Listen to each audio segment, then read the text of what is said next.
Bom dia, galera. Vou começar mais um vídeo aqui.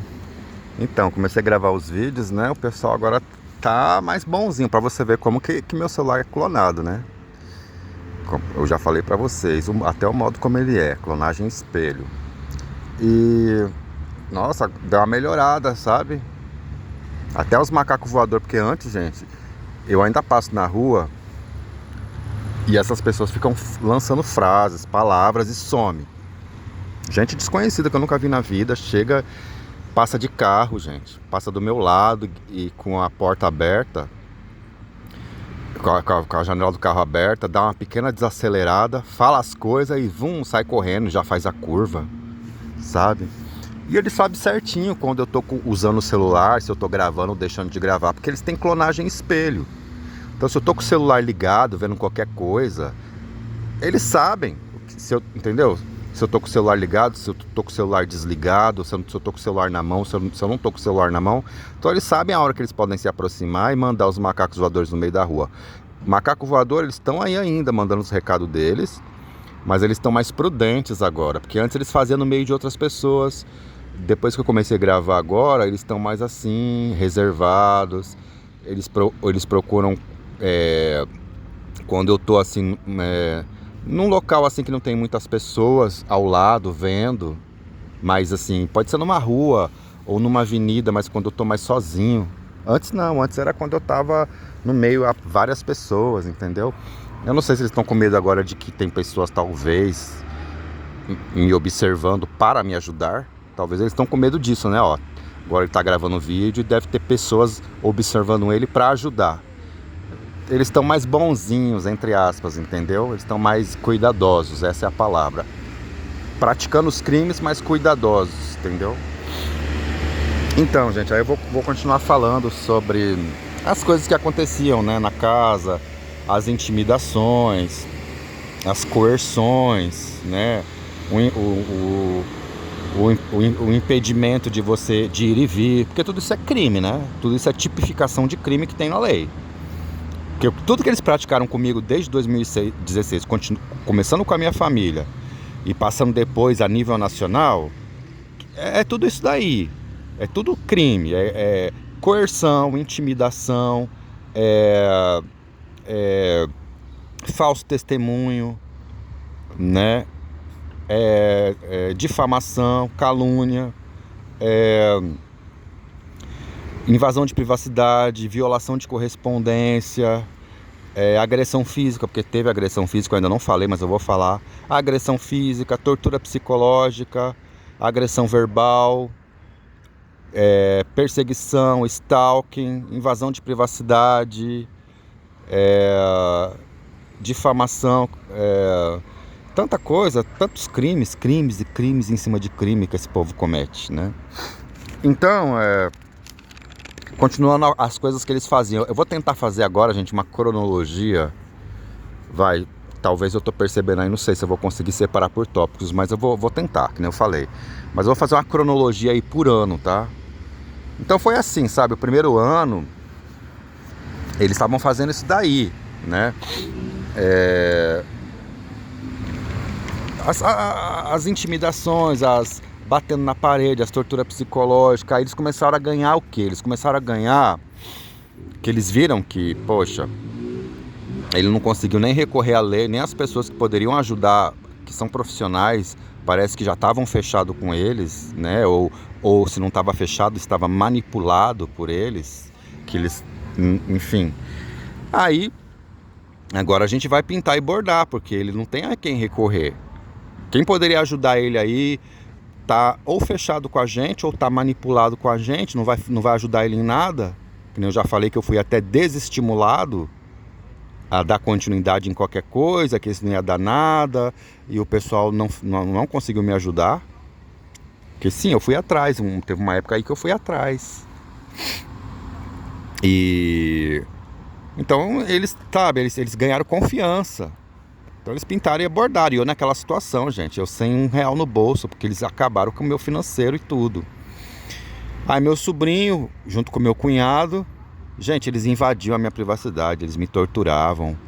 Eles olhavam, monitoravam a minha vida 24 horas por dia e ainda começaram a me acusar de que eu estava olhando eles. Olha o tamanho da loucura, da perversidade, da paranoia, da distorção, da inversão que psicopatas narcisistas fazem. Eles invertem tudo.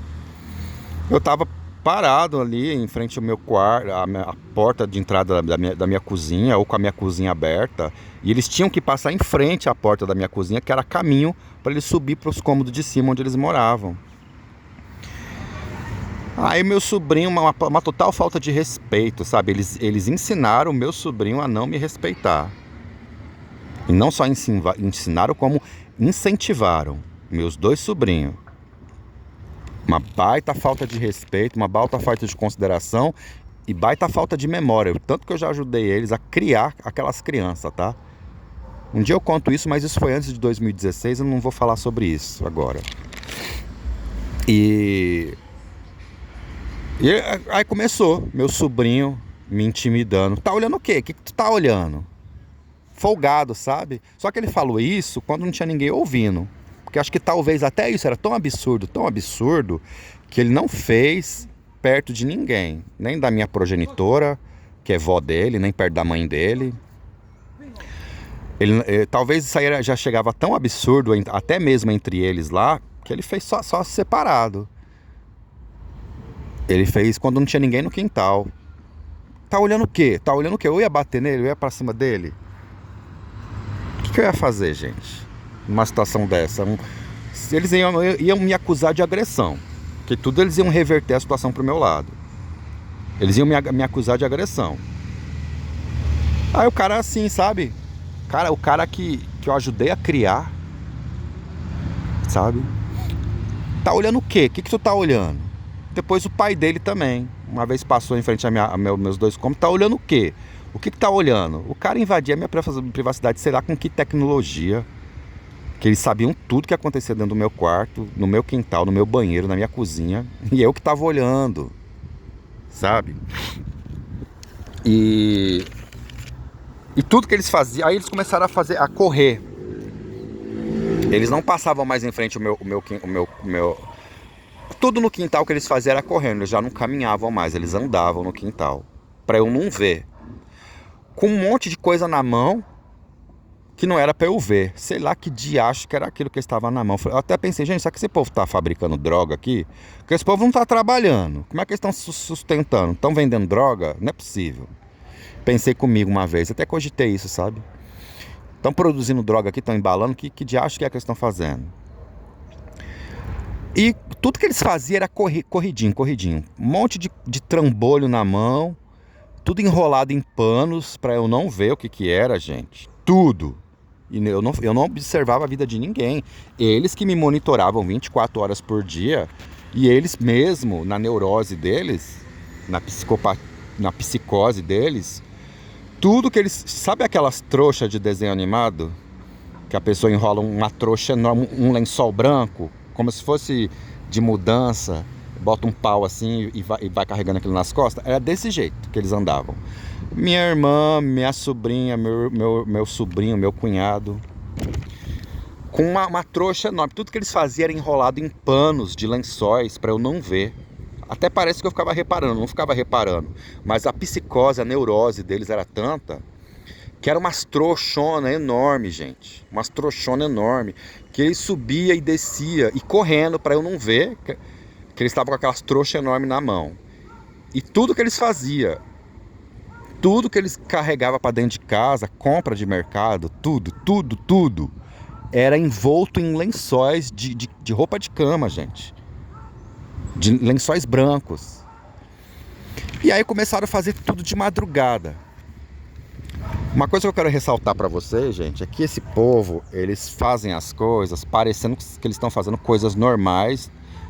Mas, gente, não subestima a inteligência das pessoas não, tá? Não subestima a inteligência das pessoas. Só se a pessoa for muito burrinha pra cair num papinho furado nesse, de um teatrinho ridículo desse, que esse povo faz um teatro tão ridículo.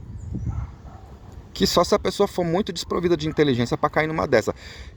Ó, o modus operandi deles. Eles fazem coisas normais, mesclado com o que eles estão fazendo, para depois dar a desculpinha. Ah, a gente estava fazendo isso, a gente estava fazendo aquilo, a gente estava trabalhando. E isso é em todos os lugares que eu vou. Depois eu vi que é algo ensinado, tá? Porque rodando as casas por aí, Brasil afora, que eu fiquei, é o mesmo modus operandi. A pessoa às vezes realmente está até fazendo alguma coisa, mas ela superlativa aquilo, ela exagera, ela usa aquele negócio que ela está fazendo como uma desculpinha esfarrapada, mas o que ela está fazendo mesmo, o que realmente ela está fazendo é tortura psicológica, exagerando na batida, exagerando no que ela está fazendo ali, fazendo sincronização. Eles veem certinho que se você está no seu quarto fazendo, na sua intimidade fazendo, e eles estão ali sincronizando. Se você se movimenta, a pessoa bate. Se você ficar parado, a pessoa não bate. Mas quem está de fora, a pessoa está trabalhando, a pessoa está fazendo uma reforminha na casa, alguma coisinha ali, uma bobagemzinha de pedreiro, mas a pessoa está usando aquilo ali como desculpa, mas o que ela está fazendo é tortura psicológica mesmo. Entendeu? Mesmo modus operandi. Isso daí foi ensinado para eles. E eles aprenderam direitinho. Porque eles estavam, uma época aí eu percebi que eles estavam até fazendo algumas coisinhas, talvez para vender na rua, gente. Eu não sei que diacho que era. E eles faziam tudo de madrugada. Subia dessa escada de madrugada. Um modus operandi deles. Eles batia, que era para me cansar ali. Ou para eu ficar paralisado em cima da cama. E me vendo. E sincronizando. Se eu me movimentava, eles batiam. Se eu ficava parado, eles não batiam. E aí, tinha hora que eles faziam silêncio. Isso daí é uma estratégia de psicopata narcisista. Que foi ensinado, tá? Então, vamos eu já até sei porque isso acontece até hoje. Vamos deixar em silêncio. Quando eles fazem silêncio, é porque eles estão fazendo alguma coisa que eles não querem que você veja. Então eles te saturam de tortura psicológica, de batida, de tudo. Depois eles ficam em silêncio. Aí a vítima vai pensar, pô, tá em silêncio, deixa eu aproveitar e relaxar, né? Porque finalmente me deu um minutinho de sossego, um pingo de sossego. E a vítima vai relaxar naquele naquele falso silêncio. Mas é exatamente naquele momento em que eles estão fazendo tudo que eles estão escondendo de você, que eles não querem que você veja. Então naquele momento eles andavam pé por pé na escada, parecia gato, que você não escutava barulho nenhum. Era o momento que eles estavam subindo e descendo as escadas com um monte de coisa que eles não queriam que eu visse. Mas o que eles estavam fazendo de tão grave que eles só poderiam fazer de madrugada? E não vem com desculpinha de que estava fazendo alguma coisa para vender na rua, que seja, que isso é papo furado. Porque a tortura psicológica era muito nítida de dia e de noite. Mas eles mesclam que estão fazendo alguma coisa junto para ter uma desculpa furada, né? O que esse povo fazia que só podia fazer de madrugada? Era o dia inteiro com a porta fechada, o dia inteiro com a janela fechada. Aquela casa parecia que não morava ninguém quando você olhando de fora, né? Mas tinha as batidas, tinha as torturas psicológicas, que eu não podia sair porta fora, que eles saíam também. Mas enquanto estava no meu quarto, eles estavam no quarto deles fazendo as torturas psicológicas exatamente em cima do meu quarto. Mas quem passava na rua, parecia uma casa abandonada. Pô, não tem ninguém ali. Tão quietinho nada. O que eles ficavam o dia inteiro trancados, gente? Trancado, com a porta fechada. Como se estivesse dormindo, que não passava uma luz ali, gente. Porta fechada, janela fechada, o calor que Deus desce naquele dia todinho. Um calor lascado, de lascar. E aquele povo com aquela porta fechada.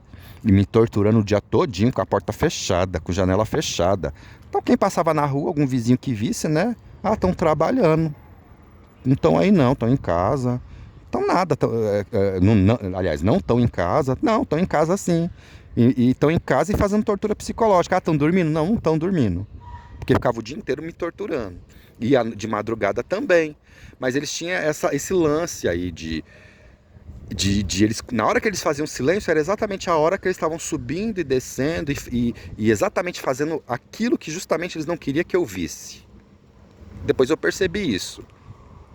Então aí no começo eu relaxava, né? Estão me dando um sossego. Só que depois eu vi que aquilo ali era uma estratégia, né?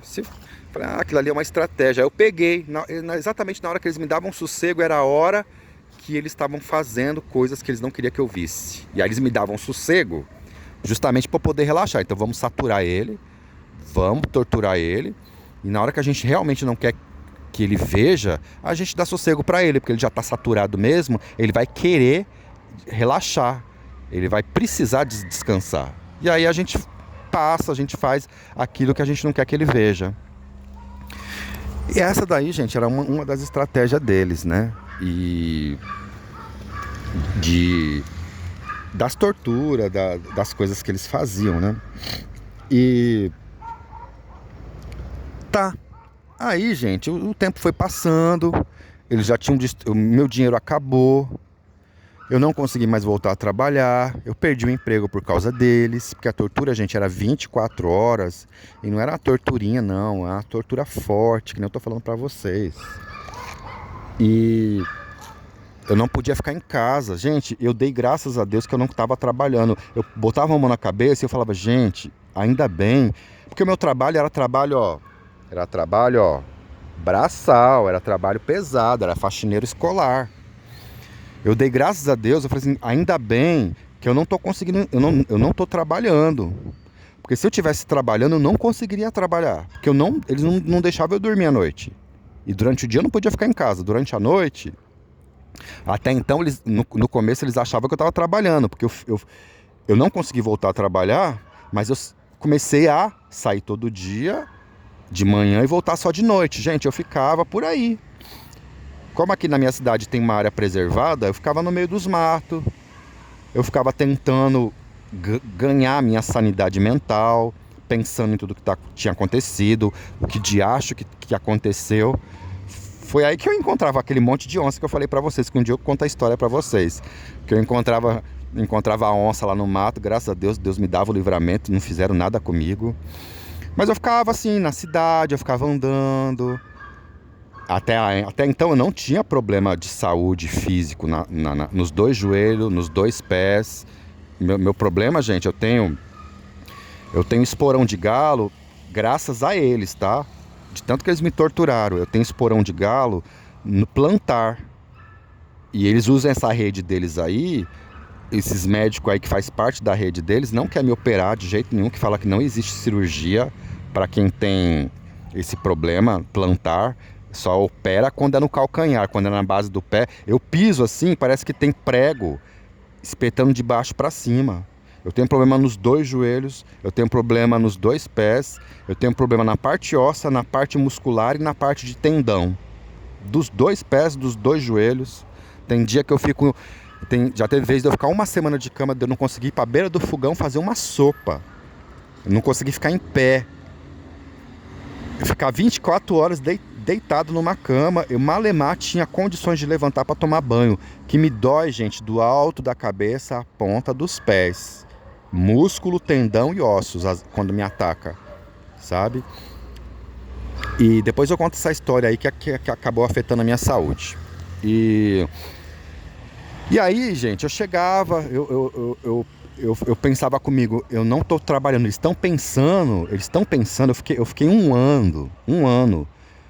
No primeiro ano, então vou tentar fazer uma cronologia aqui. No primeiro ano, eu fiquei um ano fingindo que estava indo trabalhar, mas eu não estava indo porque eu já não tinha mais condição psicológica para isso. E eles também fingindo. Eu sabia que eles estavam fingindo. Eles se arrumavam, ligava sua moto, ligava seu carro, saía na mesma hora, no mesmo instante que eu. Teatro total. Depois de 5 minutos que eles viram que eu tinha saído, eles voltavam para dentro de casa e eu passava o dia inteiro na rua, porque se eu voltasse para casa, era tortura psicológica o dia que Deus dava e mais à noite. Então eu passava o dia inteiro fora, tentando restabelecer a minha saúde mental e pensando na vida, pensando o que eu ia fazer para suportar a tortura psicológica que acontecia a noite inteira. A noite que Deus dava, não deixavam eu dormir. As poucas vezes que eles me davam uma relaxada, é justamente quando eles pensavam, agora ele vai aproveitar, né?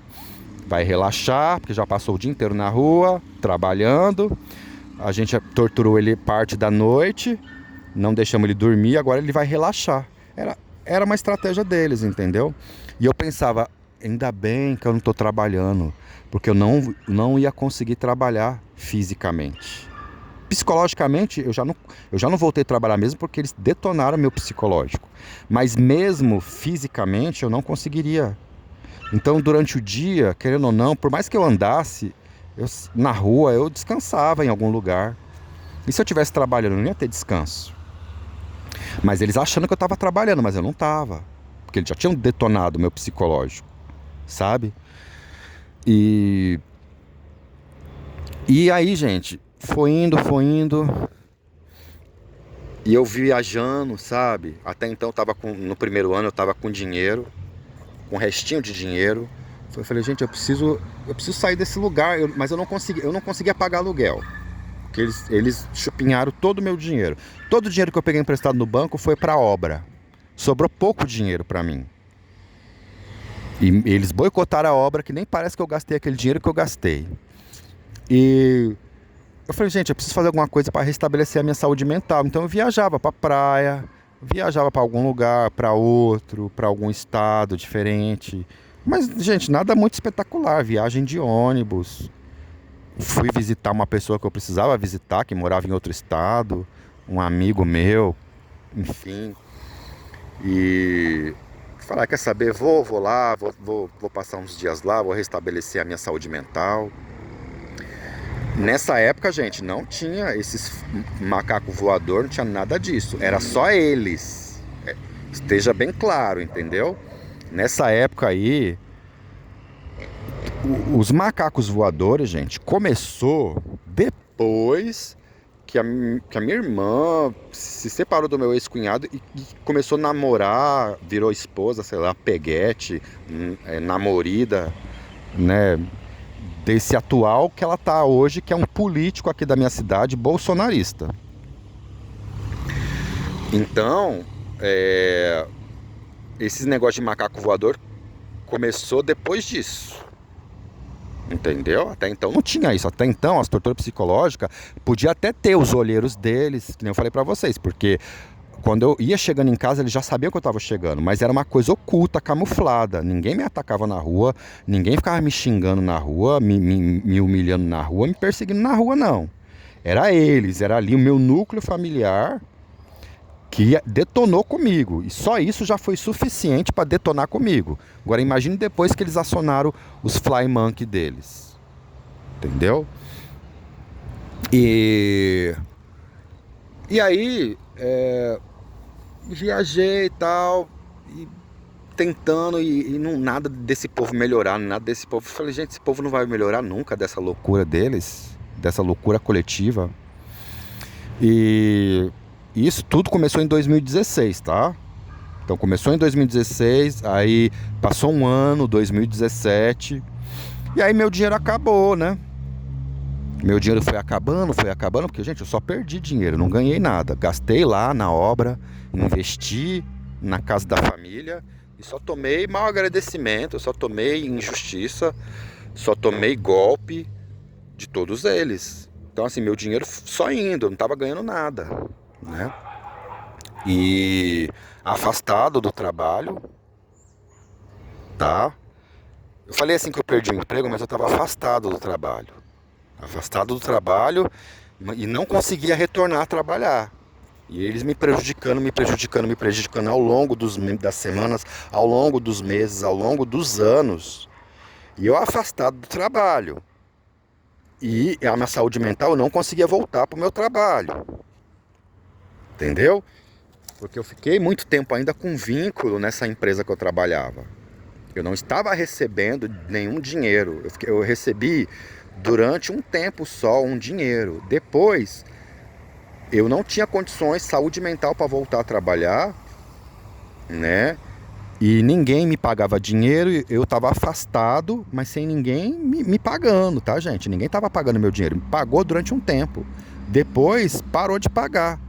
Só que eu tinha vínculo com aquela empresa ainda, mas eu não tinha saúde mental para voltar a trabalhar. Então eu fiquei muito tempo com vínculo naquela empresa, sem receber um tostão de nenhuma fonte, mas com vínculo naquela empresa. E eu sem saúde mental para voltar a trabalhar. E eles só destruindo cada vez mais a minha saúde mental. Tanto é que eu não consegui voltar a trabalhar. Até eu perder o meu emprego. Eles fizeram eu perder meu emprego. Entendeu? Então entenda isso. Aí, até que meu dinheiro acabou. Então, gente, eu passei a olhar as dificuldades que eu passei. Eu vou gravar um vídeo agora falando das dificuldades que eu passei, tá? Vou tentar separar em tópicos, porque se eu fizer tudo num vídeo só, enfim, vou gravar outro vídeo agora, tá? Então é isso, gente. Obrigado aí.